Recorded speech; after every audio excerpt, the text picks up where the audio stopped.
کہ ہمارے دور میں ہم نے کیا اقدامات اٹھائے. شاید آپ کے علم میں نہ ہو کہ جو ہمارا باسمتی رائس ہے اس کو ہندوستان اس پر اپنا چھاپ لگا کر اس پر جو قبضہ کرنا چاہتے تھے اس پر ہم نے موقف کیا لیا اور یورپین یونین نے ہمارے موقف کو کس طرح پذیرائی حاصل ملی. ٹھیک ہے, تو ہم نے یہ اقدامات اٹھائے ہیں. اگر آپ ان سے رجوع کریں گے تو شاید آپ یہ سوال شاید اس کا جواب آپ کو مل جائے. شاہ صاحب, آپ نے یہاں پریس کانفرنس کر کے بڑا اچھا تاثر دیا ہے اور یہ تاثر مزید اچھا ہو سکتا تھا اگر آپ کے اسپیکر یا صدر یا وزیر داخلہ موجود ہوتے. بہرحال میرا سوال آپ سے یہ ہے کہ ابھی تک حکومت آزاد کشمیر میں جو پاک بھارت ٹریڈ بحالی کا جو فیصلہ ہوا اس پر ان کا کوئی رد عمل نہیں ہے کشمیریوں کی جانب سے, خصوص طریقے کے ساتھ حکومت کی جانب سے. کیا یہ حکومت آزاد کشمیر کی نیند رضامندی کا؟ دوسرا یہ ہے کہ 5 اگست 2019 کا جو اقدام ہوا تھا بھارت نے کیا تھا, اس کے بعد حکومت پاکستان نے کون سا ایسا عملی اقدام کیا تھا جس سے تحریک آزادی کشمیر کو کوئی فائدہ ملا؟ 2 سوالات ہیں. پہلی بات تو یہ ہے کہ اس وقت آزاد کشمیر کے جو وزیر اعظم ہیں ان کا تعلق تحریک انصاف سے ہے اور میں اگر پارٹی کے وائس چیئرمین کے طور پر ایک موقف اپنا رہا ہوں تو وہ پارٹی کا موقف ہے اور مجھے یقین ہے وہ اس موقف کے ساتھ ہاں ملائیں گے اور آپ دیکھ لیں گے, کیونکہ یہ آواز صرف پارٹی کا موقف نہیں ہے, یہ کشمیریوں کی دل کی آواز ہے, یہ ان کے دل کی آواز ہے اور وہ ان کی دل کی آواز کی ترجمانی کر رہے ہوں گے جب اس موقف میں وہ ہاں ملائیں گے. نمبر 1. نمبر 2, آپ نے فرمایا کہ ہم نے کیا اقدامات اٹھائے.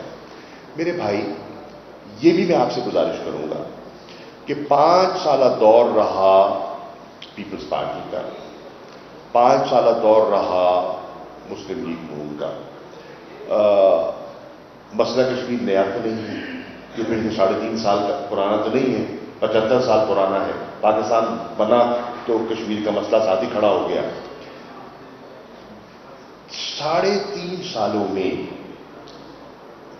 کشمیر کے مسئلے پر جو کلیئرٹی کے ساتھ, وضاحت کے ساتھ جو موقف تحریک انصاف نے, عمران خان صاحب نے, دفتر خارجہ نے اور میں بھی وہاں کچھ عرصہ رہا تو میں نے جو اٹھایا, اس کی ماضی قریب میں مثال نہیں ملتی.